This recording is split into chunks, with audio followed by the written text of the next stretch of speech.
Bueno, en este nuevo episodio venimos a visitar un taller de hilanderas de seda. Se encuentra en La Palma, en las Islas Canarias, en el municipio del Paso. Y Carmen, que es la gerente de este taller y museo a la vez, abierto al público, por cierto, si queréis podéis visitarlo, nos va a enseñar todo el procedimiento de la elaboración y extracción de la seda. Incluso nos va a explicar cómo se puede tintar la seda con productos totalmente naturales. Bueno, pues aquí tenemos a Carmen, como hemos dicho, la gerente del taller y museo del taller de las hilanderas, y ella es la que nos va a hacer toda la explicación del proceso de la elaboración para conseguir la seda. O sea que ahora veremos a ver cómo es el procedimiento. Vamos. Aquí en el taller lo que estamos es preparando lo que es la hilatura, desde que llega a nosotros la materia prima hasta que ya sale de hilar una pieza, ¿vale? Como pueden ver, los utensilios son todos muy rudimentarios. Tenemos que tener en cuenta que estamos trabajando con una técnica que llegó aquí a Canarias hace 5 siglos. Por lo tanto, seguimos utilizando los mismos materiales como en caña y madera. Todo es muy simple, ¿no? Efectivamente. Pero luego se utilizaba en aquella época. Efectivamente. Y por consiguiente, el resultado de nuestra seda son unas sedas antiguas. No tienen nada que ver con estas sedas tan delicadas y sutiles que podemos encontrar en el mercado, sino que es una seda de mejor calidad, quizás.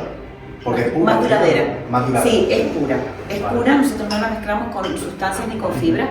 Te repito que estamos trabajando en una técnica que llegó aquí hace muchos siglos. Entonces lo primero, bueno, pues sería lo que es la crianza del gusano, que me imagino que muchas personas lo conocen porque lo han tenido de pequeñito. Nosotros pues esperamos a que llegue la primavera para comenzar con la cría. Luego, cuando ya tenemos esos capullitos, pues lo que se hace es la extracción del hilo. Y se obtienen unas madejas, en este caso esta ya se está terminando, unas madejas de seda cruda que luego nosotros vamos a tener que clasificar, ordenar en bobinas para luego torcer, que es lo que está haciendo la compañera allí con aquellos usos o fusos, hacha espirada antigua, colgado, que parece que está haciendo la sí, desde el capullito. Esta es la primera fase, por así decirlo, y bueno, pues que sin ellos tampoco tendríamos nada, ¿no? Vale. Es decir, este es el primer paso. Este sería el primer paso, la crianza del gusano. Vale. Como los puedes ver aquí son muy chiquitines, pero ya aquí ya tienen una semana de nacido. Ellos multiplican 7000 veces su tamaño en un periodo de 35 días. Ah, pues sí que va rápido. Es que comen mucho. Ellos no tienen ni día ni noche, están comiendo constantemente. Constantemente. Sí. Vale. Luego multiplican 7000 veces su tamaño y después ya comienzan a hacer lo que es el capullito. Trabajan muchísimo, porque cada capullo está formado por 1500 metros de hilo, pero bueno, de un hilo tan fino, 1,5 kilómetros de hilo. Exacto. Aquí tenemos varias fibras, pero hay que unir varias como estas para poderla trabajar. No pesa nada. Pero es muy resistente. ¿Y esto cuando lo sacáis que se queda sin ningún pelito? Claro, esto se introduce dentro del agua caliente y ese capullo se va desenvolviendo de forma ordenada, como si fuese un ovillo de lana de los que compras en la mercería, ¿no? Porque el gusanito trabaja de fuera adentro, de arriba abajo y de abajo arriba. Vale. Ordenado y continuo. Entonces... ¿Y esto que tiene que ir adentro? Es la crisálida. Sabemos que la metamorfosis del gusano es gusano, crisálida y mariposa. Vale. Pues ahí está en crisálida. El punto donde se queda ahí. Efectivamente, vale. Sí. Se introducen los capullos en el agua caliente y se obtiene una madeja de seda cruda, como ya te ¿El agua caliente también hirviendo? ¿O sí? No tiene que llegar a hervir. Entonces luego se obtiene la madeja de seda, esta ya como comenté ya se está terminando, pero te voy a dar a tocar para que veas la textura de esa seda cruda como es, para que esto tiene un tono un poco más marrón, sí, ¿no? Más beige. Mira, toca. A que no es lo que pensabas como seda. Es muy recia, ¿no? Parece es pita, esparto, piel de caballo. Como si fueran un montón de hilos de pesca.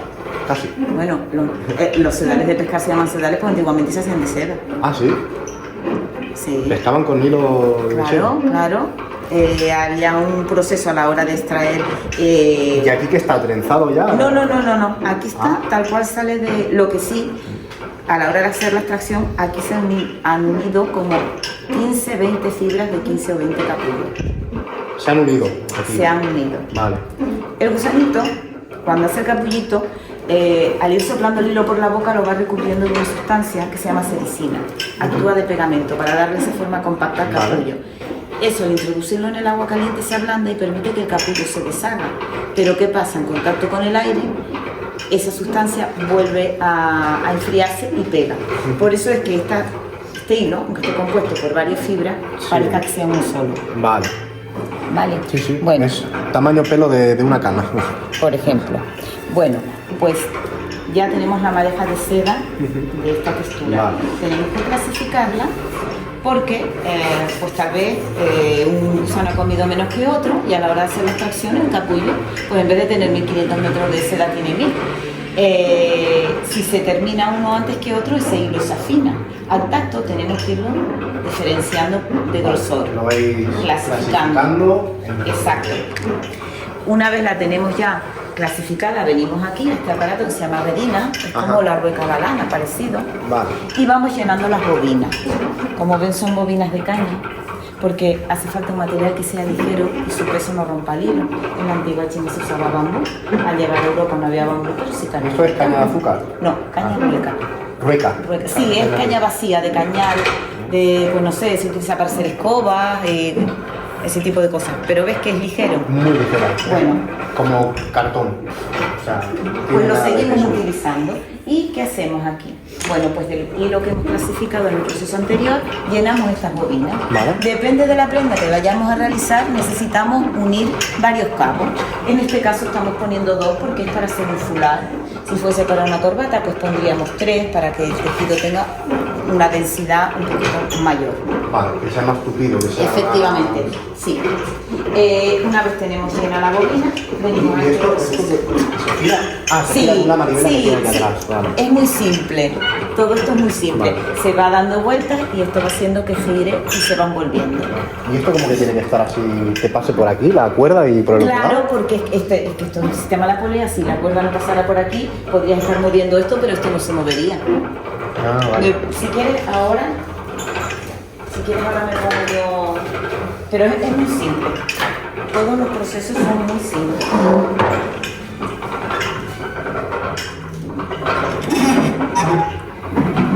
¿Ves?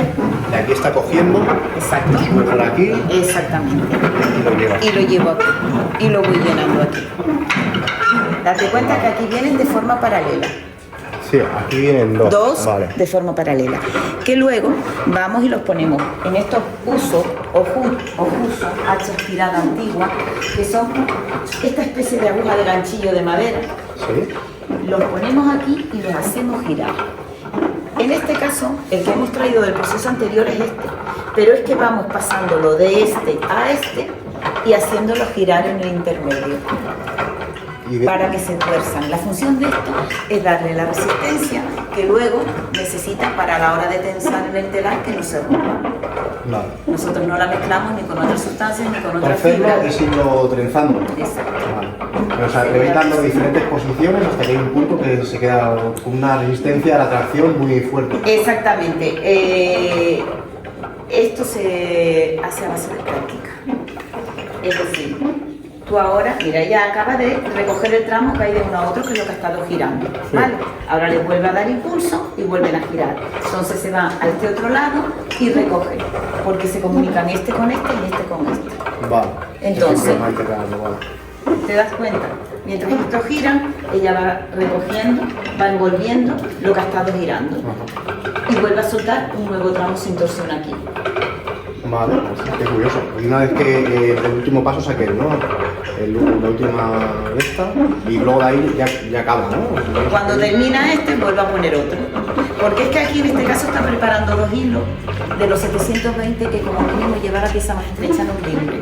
Para un fular de unos 26-27 centímetros llevaría en un limbre, es decir, en vertical, 720 hilos. Y ella está preparando aquí 2. La elaboración. Eso- Después de que está torcida, nuevamente se hacen madejas para retirarlas de la bobina. Son todos procesos muy repetitivos. Bobina, madeja, madeja, bobina, pero todos son indispensables. Pues esas madejas que se han cocinado, ya se les ha retirado la sericina, que es la sustancia que la hacía tan áspera. Sí. Y ahora Ahora esto está como algodón. ya es digamos, ¿no? seda. Es seda. Ahora ya se le reconoce la textura por Sí, seda. sí, muy, muy, muy suave. ¿Ves? Y este es el color natural. Este es el natural, que es Ese como un blanco roto, un blanco roto, sí, blanco roto, ¿no? que llaman, sí. Bueno, pues partiendo de este tono le damos color con todos esos productos naturales que tenemos ahí sobre la mesa. Así que nos vamos a la mesa. Cochinilla, nuez, cebolla. Exacto. La cochinilla es el único tinte animal que utilizamos. Muy característico. Canarias exportaba mucha cochinilla en su momento.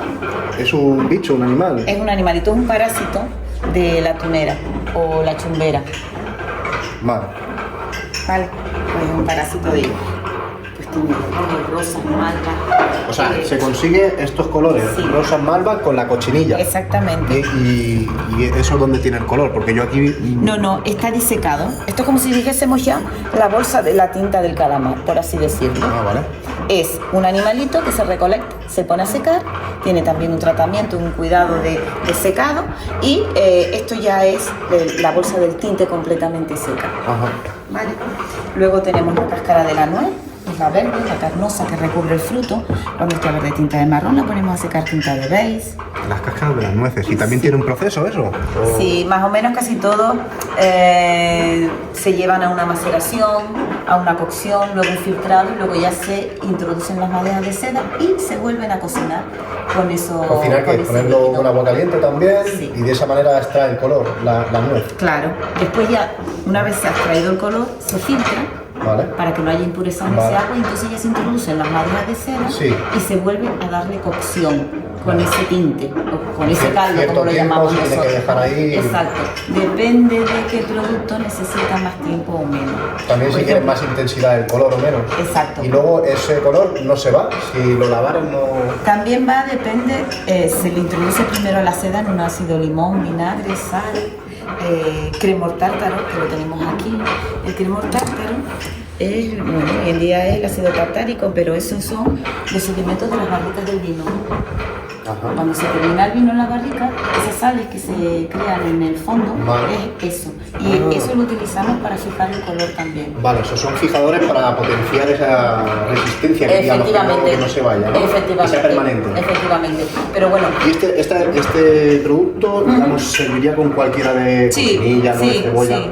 Vale, o sea, digamos que este sería como A ver. una base para darle más... exacto. Sí, sí. Vale, que quedará más... Aquí tenemos el alasor, falso azafrán, el azafrán que se cultiva aquí.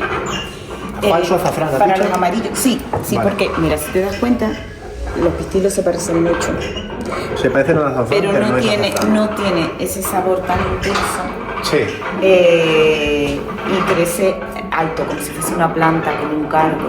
vale. Vale. Después tenemos el eucalipto ¿Y para también que es para teñir esto? Sí, sí, sí. ¿Y qué color tiñe? ¿El amarillo? los amarillos. Vale. Pero, a ver, estos son aproximaciones. Es decir, Vale. cuanto más concentración de producto, pues más tono. Más, Vale. Ostras, el eucalipto, el azul. Es curioso porque aquí... Azul o gris, bueno, también Sí, es depende de un tono- cómo lo mires, sí. Después tenemos la cáscara de la almendra, la piel de la cebolla, que es muy curiosa, para los dorados. Solo la piel de la cebolla, ¿no? Exacto. Sí. Da unos oros preciosos. Sí, sí, deja unos colores. La cáscara de la almendra, Y siempre es poniéndola a hervir, ¿no? sí. Y hay que irle dando vueltas, lo que sea, para que vaya cogiendo todo. Sí, el color uniforme. Después tenemos la gualda, que es una planta silvestre, que en plena floración de amarillo, de que la bandera española se conozca como roja y gualda. Ajá. Gualda de la bandera lo daba esa planta. Y esto no da ningún olor, ¿no? No. No, no. Por alguna se queda como un desprende un olor No, característico. sobre todo seguro que lo pensaste con la cebolla, pero Sí, no. porque digo, a lo mejor, claro, no van así con las cáscaras, pero digo, No. a lo mejor con la cebolla se queda. Después como- tenemos aquí dos productos que nos venía de América, que es el achote o onoto y el palo de Campeche. Esto es una semilla que se utiliza como nosotros el azafrán para dar color en la comida, y el palo de Campeche es la corteza de un árbol que venía de México. A ver, siglos atrás el muelle Santa Cruz de La Palma era el tercero en el mundo, era Sevilla, Amberes y La Palma por ese orden. Entonces aquí se exportaba para ambos continentes pues caña de azúcar, vino de vacía, cochinilla y mucha seda. Por eso es que aquí se ha mantenido a través de los siglos, porque fue muy importante la producción sedera en la isla, por lo que te comentaba, se importaba para América y Europa esa seda. Entonces, bueno, pues hubo mucha vinculación con la economía insular y muchas familias se dedicaban a trabajar la seda. Y por eso es que ha llegado hasta nuestros días. Hemos tenido la suerte que han habido unas familias aquí en el municipio que lo han siguieron seguido. transmitiendo exactamente, y nosotros gracias a Dios pues estamos. ¿Cuántas cosas probarían en antaño? ¿No? Que a lo mejor probaron con ajo y con diferentes cosas para ver qué le daba una al color y qué otras. Claro, vamos a ver. Probarían lo que había aquí en la isla, ¿no? Y todo es lo que prueba, tenía. error. Bueno, de hecho, pero como ya te comenté, estos dos nos venían de América. Ajá. Y tenemos aquí la reina de los tintes, que es muy curiosa, es la horchilla. La horchilla es un líquen que crece en los acantilados con influencia del mar. Ya los fenicios venían a Canarias a buscar horchilla y un molusco que se llama el murex, porque se obtenía el color púrpura. De hecho, las Canarias se conocen como los purpúreos, porque el color púrpura era el representante de las altas esferas. O sea que digamos que era además un producto que es difícil de encontrar si no es aquí. Era muy difícil de encontrar. Tiene que estar cerca y te del digo, mar. la horchilla era súper complicado porque se tenía que descolgar por los acantilados para recolectarla. Y luego, a la hora de preparar su tintura, también era muy desagradable porque tenían que ponerla a macerar con orín, que es lo que hoy es amoníaco. Con orín. Imagínate. Entonces, claro, ¿quién iba a pagar ese color? ¿Y a quién le dio por hacer eso del orín? Pues es lo Voy a que yo probar, digo, voy a prueba, probar. error, casualidad, como casi todo. Sí, sí. Ajá. Y hoy en día está protegida, pero sí la tenemos aquí como un testigo de la historia, porque el color púrpura relacionado con la seda siempre fue muy importante, ya te digo, en las altas esferas de la sociedad.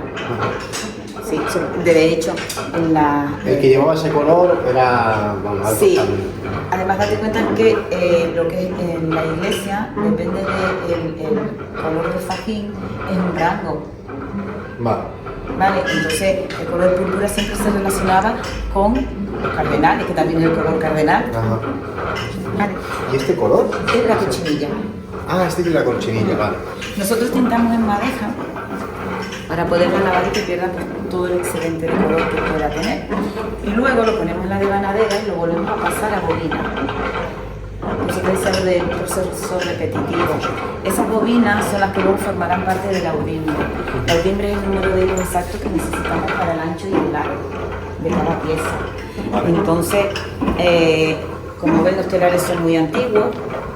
El más joven, el del fondo, fue construido en 1860. Sí lo tenemos datado, pero estos otros no. Estos otros son anteriores, pero claro, como son de tea, que es el corazón del pino canario, pues resiste la vida eterna y más. Esto es del pino canario. Exacto. Que el pino canario está protegido. Consiguiente, esto ya sí que son piezas Ya lo museo. hemos visto, que está a prueba de incendio, no se queman. Exactamente. Entonces, bueno, pues por eso han resistido tanto. Esto sabemos que tienen como mínimo 2 siglos. De ahí para detrás, pues bueno, pueden tener hasta 5, porque sabemos que no fueron traídos con la conquista, pero el hecho de que son hechos con el pino, con la madera de aquí, pero son muy resistentes. Y esto ahora mismo que Aquí se está tejiendo un fular. Mira, aquí tenemos, en lo que es la audimbre, 720 hilos, lo que comentaba antes al principio. Cada uno de ellos ha pasado 12 veces por las manos hasta que ya sale terminada la prenda. En este otro telar también se está tejiendo fulares de teñido con cochinilla, y la trama, que es lo que va horizontal, como ves, vamos cambiando los colores en la lanzadera, vale, vamos aquí cambiando tenemos. la bobina de la trama y se va formando tonos. Este sistema es el tornasol, porque tenemos la audimbre de un color y la trama de otro, que depende de cómo le dé la luz, brilla más un color u otro. Ajá. Y todo esto es cochinilla. Toda esta variedad de cochinilla. colores es de cochinilla. Ostras. Y las cañas estas son para poder diferenciar la... Exactamente, el cruce, las que van por arriba y por abajo, porque luego tienen que ir enhebradas aquí, la mitad delante y la mitad detrás, pero alternas, una delante, una atrás, una delante, una atrás, para que siempre estén la mitad de los hilos arriba y la mitad abajo. Y lo que te estaba comentando de la textura de la seda, de nuestra seda. La resistencia que tiene... Hay que tener en cuenta que en la Segunda Guerra Mundial los paracaídas eran de seda, Ah, sí. fácil de transportar, ligero y resistía al peso y la presión. ¿Qué sucede? Cuanto más se lava, más amorosa se va volviendo. Más amorosa. Exacto. Ah, más... Tocas la textura. Sí, se nota más... La densidad es la misma, pero es mucho más suave aquí.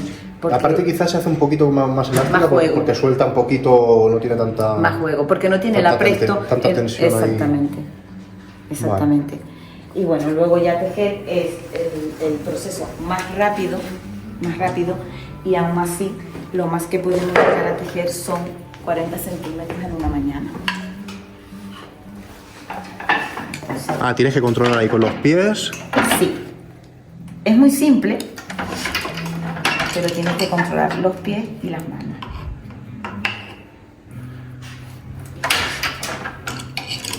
Entonces, como ya les comentaba antes, que la mitad de los hilos están enhebrados en el liso de delante y la mitad en el de detrás, ¿Sí? Luego los lisos van amarrados a los pedales. Ajá. Y los pedales son los que dirigen qué hilos tienen que estar arriba y cuáles abajo. Esto es simple. Vale. Ir pasando la lanzadera e ir cambiando el orden de los pies para que estos hilos se vayan cruzando y permitan que se vaya formando Vale. la pieza. Hay 3 pedales, no 4 pedales. ¿Sí? Aquí hay 4, lo que no estoy utilizando sino 2. Cuando se utilizan los 4 es porque ponemos 4 lisos y el orden del enhebrado entonces ya sería diferente, porque ya habría que jugar con el orden de enhebrarlos aquí. Vale. Y luego también con el orden de bajar. O sea que se puede complicar aún más la cosa, ¿no? Sí. No, a ver, se puede complicar muchísimo más, pero de todas formas en estos telares pues no nos permiten hacer mucha filigrana. De hecho, en la parte alta vais a ver retazos de tapicerías del siglo XVI que fueron hechos con telares mucho más modernos que estos. Estos son simples, muy rudimentarios. Digamos, esta es la base, la parte básica. Bueno, por así decirlo, sí, porque es muy simple. Efectivamente, sí. Ya parece complejo. Sí. Bueno, esto ya es historia. ¿Y esto qué es? Digamos... El peine, mira. El peine. Vale. Hemos tenido que ponerlo metálico porque bueno, no altera para nada el resultado ni el proceso, porque es que los que teníamos son piezas de museo. Son hechos de caña, de láminas muy finas, muy pulidas por las 4 caras, y ya no hay artesanos ni que los elaboren ni que los reparen. Te voy a mostrar uno para que veas cómo es. De hecho, una parte alta hay.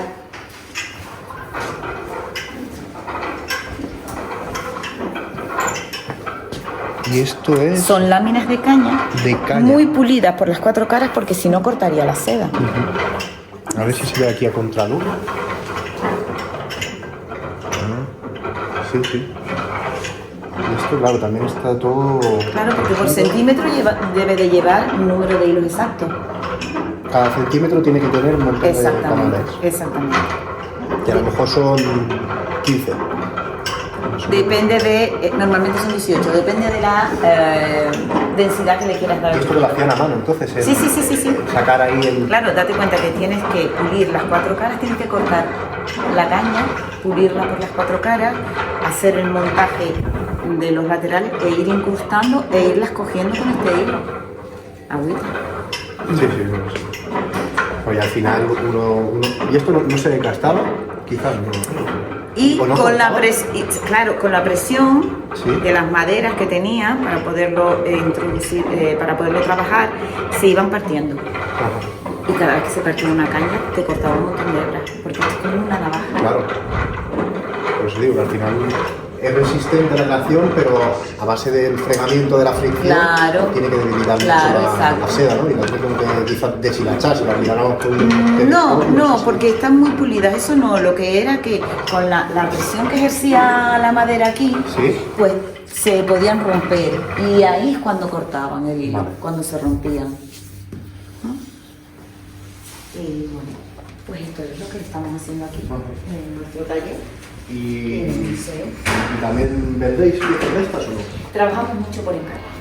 Trabajamos por encargo porque, claro, tenemos que tener controlada la cantidad de materia prima que hay cada año y el tiempo de elaboración.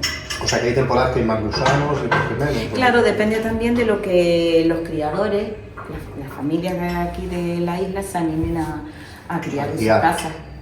Porque nosotros estamos intentando desde el ayuntamiento se está intentando mantener esa cadena productiva rumbo siglos atrás. Es decir, que es una vinculación con el resto de las familias, ¿no? Porque es algo bonito, es un proceso que dura muy poco tiempo y al mismo tiempo le enseñas a los niños también, pues no solo ya el amor por los animales y el cuidado, sino la clase de ciencias naturales de la metamorfosis. Lo tienes ahí en vivo y en directo. Es súper curioso. Es muy didáctico, la verdad. ¿Y cuánto tiempo tardan los gusanos ahí enfundándose? Están 8 días. Su ciclo, desde que nacen hasta que terminan su ciclo, son 35 días, pero en lo que es haciendo lo que es el capullo, 8 días más o menos. 8 días. Y después se quedan ahí. Después ya la transformación a la crisálida y luego a la mariposa. Pues la mariposa sale, pone los huevecitos para la próxima primavera, que ahora los tenemos guardados en una zona fresquita, porque claro, no pueden nacer antes de que el moral comience a brotar sus hojas. Y entonces lo de poner el agua muy caliente para esto, ese es el punto antes, justo antes de que salga la crisálida, que son días antes que nazca la mariposa. Exacto. ¿Y vosotros eso no lo sabéis? Bueno, vosotros sabíais. Aquí todo es transmisión oral. Porque al final eso tarda, no sé, un montón de días, ¿no? Aquí es tener que controlar, irlo controlando. Eso es lo peor que tiene ya los últimos días. Porque claro, no todos empiezan a trabajar al mismo tiempo. Sí, que a lo mejor hay uno que... Entonces lo tienes que ir controlando, lo tienes que ir separando. Cuando ya ves que a lo mejor han pasado un punto, pues ya te vas a recolecta, igual toca meterlos en agua ya para darle el agua caliente. Sí, pero bueno... Y esta también es igual, ¿no? Sí, esto es igual. Lo que pasa es que se nota que cuando lo construyeron tenían otro tipo de herramientas porque los coches son más limpios y los pedales van de adelante a atrás. Sí, eso estaba fijando ahora. Que hace palanca más fácil solo con la punta de los pies, mientras que el otro tiene que bascular casi con todo el cuerpo para... Exacto. Claro, bueno, es como nuestro gimnasio. Vale. Digamos que este es un poquito más moderno, ¿o no? Sí. Bueno, más que moderno, más cómodo. Mejorada, ¿no? Exacto. Sí. Y allí cuelgan los hilos por ahí. Sí. Vale. ¿Y por aquí qué tenemos? Todo muy simple. Mira, esas son las madejas de seda cruda que ya estoy terminando con las de la producción del año pasado para comenzar a trabajarlas y ahora voy a comenzar a comprar a los criadores de los gusanos el resultado de su crianza del año pasado. ¿Y esto es los colores? Esos son los colores, exacto. Mira, y todo esto que tenemos aquí son de la cochinilla. No se podían hacer más colores que los que hay aquí, ¿no? Bueno, probablemente sí, pero nosotros aquí seguimos manteniendo los que más teníamos a la mano, exacto.